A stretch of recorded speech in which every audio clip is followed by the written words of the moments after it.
Bismillahirrahmanirrahim. Assalamualaikum warahmatullahi taala wabarakatuh. Waalaikumsalam warahmatullahi wabarakatuh. Ibu Kepala Sekolah SD Negeri Sukaherang yang saya hormati, Ibu dan Bapak Guru yang saya hormati, di sini izinkan saya untuk menyebarkan pemahaman dan menerapkan pengalaman budaya positif di sekolah. Konsep inti budaya positif yang pertama perubahan paradigma belajar, yang kedua disiplin positif, yang ketiga nilai kebijakan, yang keempat kebutuhan dasar manusia, motivasi perilaku manusia, posisi kontrol guru, keyakinan kelas, dan segitiga restitusi. Nah, ini konsep inti budaya positif ini mungkin dalam keseharian kita sebagai guru itu pasti kita melakukannya di sekolah. Pembelajaran dengan paradigma baru. Pembelajaran dengan paradigma baru merupakan pembelajaran yang dirancang secara prinsip pembelajaran berdiferensiasi sehingga peserta didik belajar sesuai dengan kebutuhan berdasarkan tahapan perkembangan sesuai teori psikologi modern untuk mewujudkan profil pelajar Pancasila. Jadi dalam pembelajaran paradigma baru yaitu pembelajaran yang mengacu kepada kebutuhan siswa. Jadi berfokus kepada siswa untuk dijadikan bahan pembelajaran tersebut. Jadi kita itu cuma menuntut dan mengembangkan bakat serta minat siswa dalam pembelajaran paradigma baru ini. Miskonsepsi tentang teori kontrol. Yang pertama ilustrasi guru mengontrol murid. Jadi guru itu mengontrol murid itu bagaimana sikap, perilaku, juga nilai pengetahuan murid tersebut. Ilustrasi bahwa semua penguatan positif, efektif, dan bermanfaat. Ilustrasi bahwa kritik dan membuat rasa bersalah mampu menguatkan karakter. Ilustrasi bahwa orang dewasa berhak memaksa. Nah, jadi dalam kegiatan ini nanti dalam pembelajaran kita sebagai orang dewasa tidak bisa untuk berhak memaksa kepada murid. Jadi murid itu memiliki karakteristik yang berbeda. Jadi kita hanya bisa menyesuaikan dengan karakter peserta didik. Nah, mengubah paradigma stimulus respon ke pendekatan teori kontrol. Di sini ada tabel stimulus respon tentang dunia dan teori kontrol tentang dunia. Yang pertama, realitas atau kebutuhan kita sama. Dalam teori kontrol itu realitas kebutuhan kita berbeda. Semua orang melihat hal yang sama. Teori kontrolnya setiap orang memiliki gambaran berbeda. Kita mencoba mengubah orang agar berpandangan sama dengan kita. Kita berusaha memahami pandangan orang lain tentang dunia. Jadi stimulus respon tentang dunia dan teori kontrol tentang dunia ini merupakan suatu kebalikan dari stimulus dan teori kontrol. Disiplin positif. Disiplin positif ini, disiplin berasal dari kata disiplin yang artinya belajar. Disiplin mengacu pada disiplin diri yang memiliki tanggung jawab terhadap apa yang dilakukannya berdasarkan nilai-nilai yang diyakini.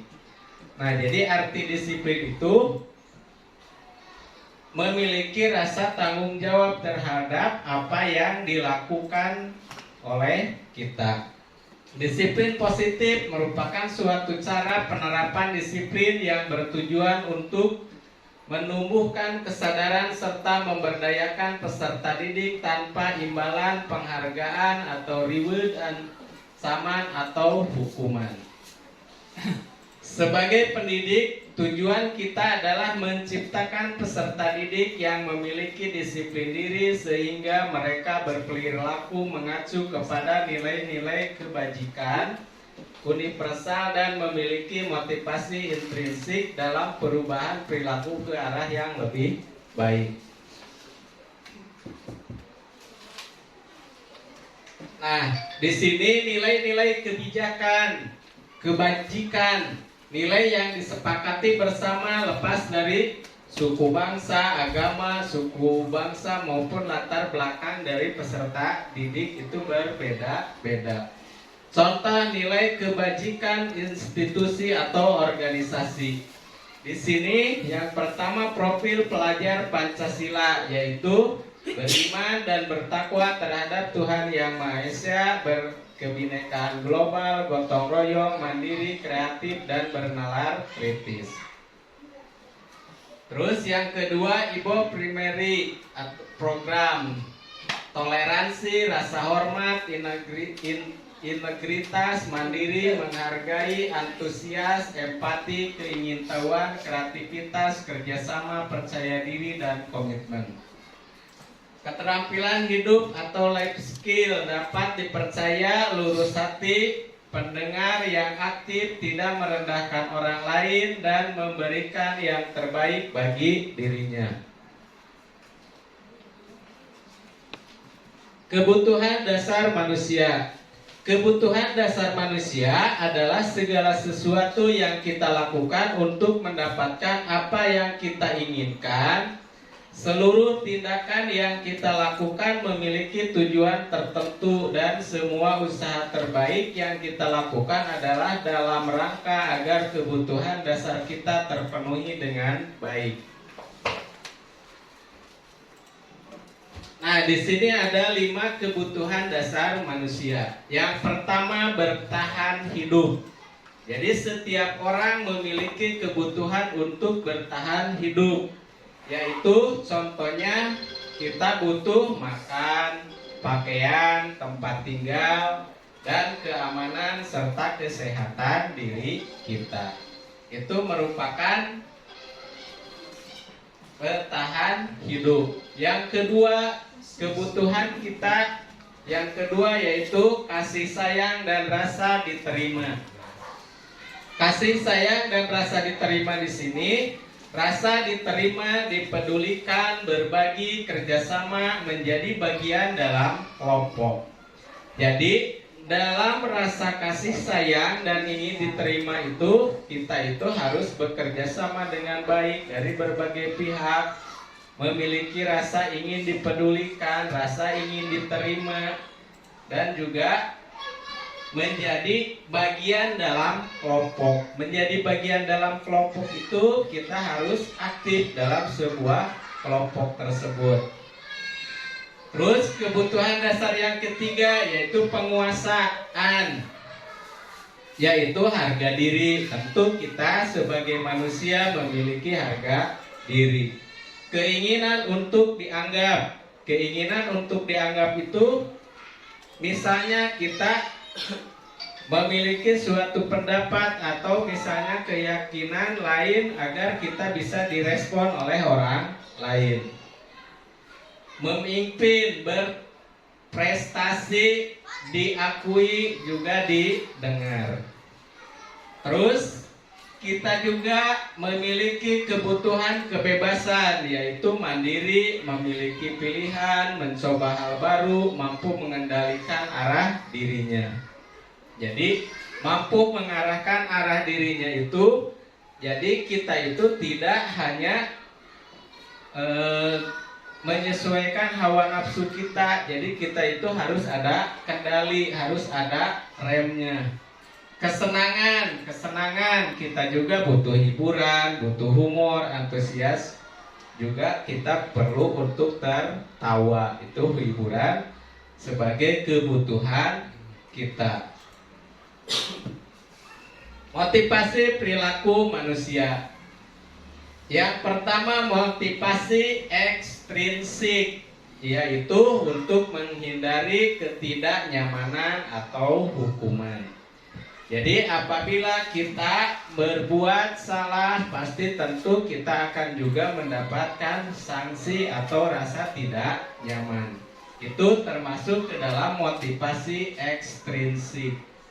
Untuk mendapatkan imbalan penghargaan dari orang lain. Contoh misalnya, setiap siswa dia bisa disiplin karena ada imbalannya, karena ada yang dituju, ada reward untuk mencapai itu. Jadi untuk mendapatkan imbalan penghargaan dari orang lain. Nah, jadi itu motivasi intrinsik yang dimiliki oleh manusia. Jadi kita itu tidak hanya mulai dari disiplin itu, tidak hanya dari hal kedua ekstrinsik tersebut, yaitu hukuman dan juga imbalan dari orang lain.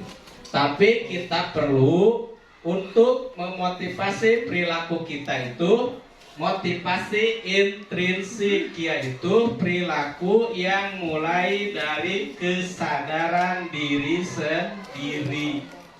Kedisiplinan mulai dari diri sendiri. Misalnya kita berangkat ke sekolah, ada isi ku ibu kepala, isuk-isuk berangkat nah, jadi itu mah bukan sifat dari motivasi intrinsik, tapi ekstrinsik karena ada rasa tidak nyaman. Jadi motivasi intrinsik itu untuk menjadi orang, mereka inginkan dan hargai diri sendiri dengan nilai-nilai yang mereka percaya. Jadi sudah mulai dari diri sendiri mengharapkan apa yang mereka inginkan. Nah, dari tadi motivasi perilaku manusia, tentunya di sini ada hukuman, konsekuensi, juga restitusi. Hukuman itu tidak terencana atau secara tiba-tiba. Murid tidak dilibatkan, bersifat satu arah, berupa hukuman fisik atau psikis. Nah, jadi misalnya hukuman siswa disuruh lari di lapang upacara atau berdirikan di depan kelas, itu hukuman. Sedangkan konsekuensi yaitu terencana, disepakati sesuai dengan aturan. Murid dibuat tidak nyaman, sikap guru selalu memonitor murid, itu konsekuensi. Dan yang ketiga ada restitusi. Restitusi itu proses menciptakan kondisi bagi murid untuk memperbaiki kesalahannya. Proses kolaboratif yang mengajarkan murid untuk mencari solusi sendiri, itu restitusi. Makanya nanti akan kita belajar tentang segitiga restitusi, yaitu untuk menindak murid-murid kita. Tentunya murid kita itu tidak selaras berjalan dengan baik saja. Tentunya ada kesalahan yang sifatnya manusiawi. Kita lanjutkan 5 posisi kontrol guru. Posisi 5 kontrol guru. Yang pertama, guru itu sebagai penghukum. Yang kedua, pembuat rasa bersalah. Yang ketiga, guru itu sebagai teman. Juga yang keempat, sebagai pemantau dan juga sebagai manajer. Nah, di sini yang diharapkan dalam segitiga restitusi itu, guru itu sebagai manajer. Kalau misalnya membuat tindakan terhadap peserta didik. Contoh penerapan 5 posisi kontrol guru. Misalnya sebuah kasus, siswa tidak memakai atribut lengkap saat upacara bendera. Ketika siswa tersebut tidak berpakaian lengkap, langsung kita menyuruh siswa hormat pada bendera selama 1 jam. Itu termasuk ke dalam hukuman. Berarti kita menghukum kepada siswa. Yang kedua, beberapa kali ibu bapak harus memberitahu kamu selalu saja mengecewakan ibu bapak. Nah, dalam kata-kata tersebut itu si guru itu membuat rasa bersalah kepada peserta didik. Terus yang ketiga, contoh yang tadi, sebagai teman, ayo dong ikuti aturan sekolah, tolong bantu ya sekolah ini. Ya sudah, tidak apa-apa, lain kali jangan berbuat seperti ini lagi ya. Misalnya kepada anak tersebut. Itu kita itu menghukum, bukan menghukum. Jadi posisi kita sebagai teman terhadap peserta didik.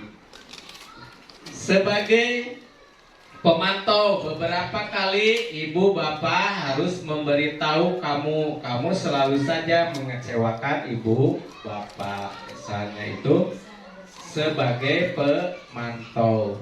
Dan yang terakhir di sini, apakah kamu tahu kesalahanmu?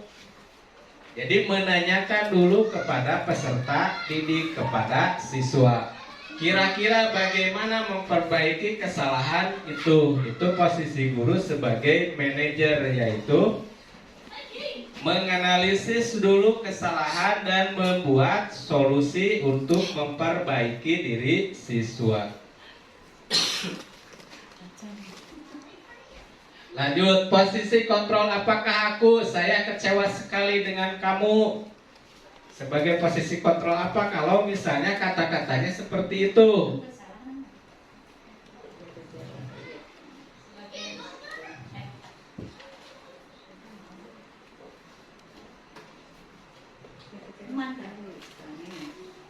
Kembali.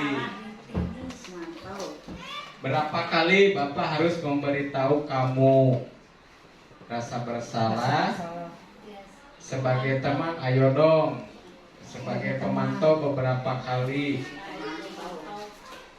Nah, berarti saya kecewa sekali dengan kamu, yaitu rasa bersalah.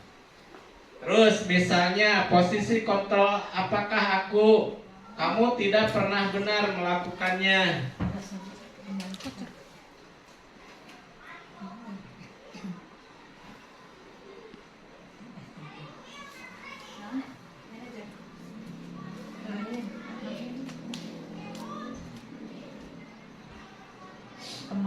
Teman.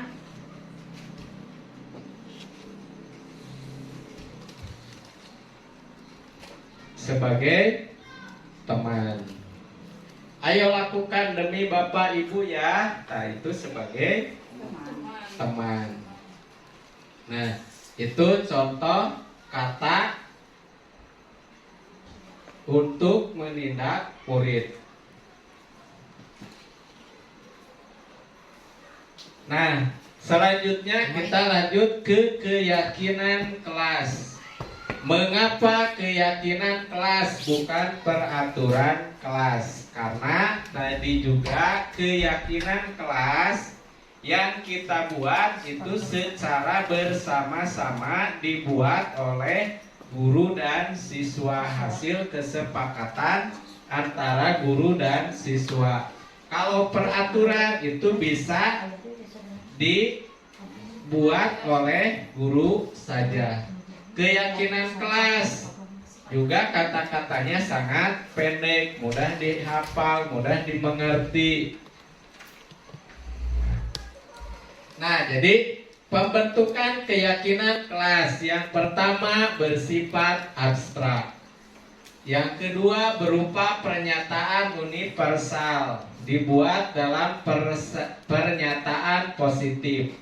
Sedikit saja agar mudah diingat, sesuai dengan kondisi kelas dan sekolah sehingga mudah diterapkan. Semua warga sekolah dan warga kelas dilibatkan saat membuat keyakinan kelas. Dan apabila yang melanggarnya juga, nanti kita bisa memberikan konsekuensi sesuai dengan yang direncanakan. Jadi tidak berupa hukuman untuk menindak apabila ada siswa yang melanggar aturan tersebut, keyakinan tersebut.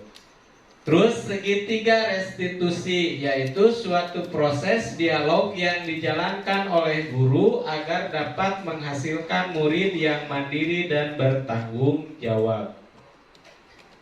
Dalam segitiga restitusi ini, yang pertama, kita sebagai guru harus menstabilkan dulu identitas, yaitu mencari apa akar permasalahan yang dihadapi oleh siswa tersebut. Yang kedua, validasi tindakan yang salah. Jadi kita memvalidasi dulu tindakan siswanya. Yang ketiga, menanyakan keyakinan dan hal apa yang akan diperbaiki oleh siswa tersebut.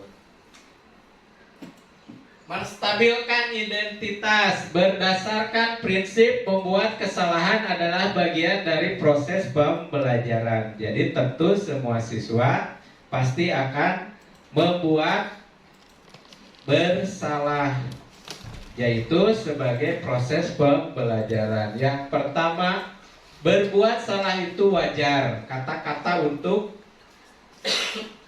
dalam berdialog ketika kita menerapkan segitiga restitusi di sekolah kepada anak. Tidak ada manusia yang sempurna. Ibu bapak juga pernah melakukan itu.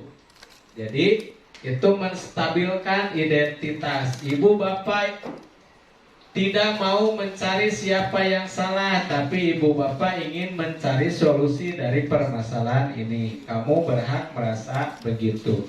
Itu awal kata dari ketika kita melakukan segitiga restitusi kepada anak. Yang kedua, validasi tindakan yang salah. Validasi tindakan yang salah di sini berdasarkan prinsip setiap perilaku berupaya memenuhi suatu kebutuhan tertentu. Kata-kata awal yang kita gunakan yaitu kamu pasti punya alasan kenapa melakukan hal itu. Kedua, padahal kamu bisa melakukan yang lebih buruk dari ini ya. Kamu patut bangga karena kamu telah melindungi sesuatu yang penting buatmu. Kamu melakukan karena mempertahankan sesuatu yang penting bagimu. Itu kata-kata yang nantinya akan digunakan dalam kita mewawancarai siswa. Yang ketiga, menanyakan keyakinan berdasarkan prinsip teori kontrol siswa tersebut. Nilai-nilai apa yang telah disepakati bersama? Seperti apa gambaran sebuah kelas yang ideal menurut kamu? Kamu mau jadi orang seperti apa? Nah, jadi itu kata-kata. Nah, di sini ada contoh penerapan segitiga restitusi.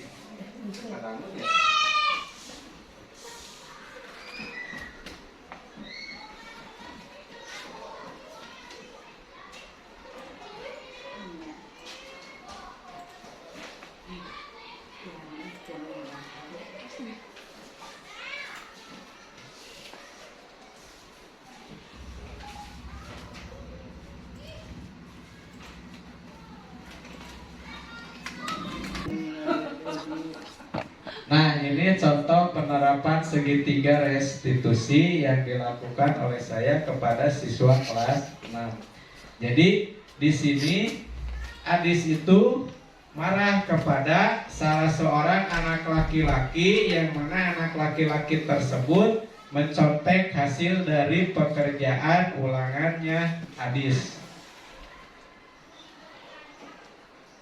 Mungkin dari penutup kegiatan ini, dalam penerapan program disiplin positif, hendaknya guru memiliki standar kepribadian profesional dan sosial yang baik di mana guru mampu merefleksikan dirinya dalam posisi kontrol saat ini. Bagaimana penjelasan dari sebagai Among, manajer yang menuntut murid-muridnya menjadi insan yang mandiri, merdeka, dan bertanggung jawab. Itu dikutip dari Standar Nasional Pendidikan. Nah, mungkin yang sekian yang dapat saya sampaikan. Terima kasih atas waktunya. Mohon maaf apabila ada kekurangan. Billahi taufiq wal hidayah. Wassalamualaikum warahmatullahi wabarakatuh. Waalaikumsalam warahmatullahi wabarakatuh.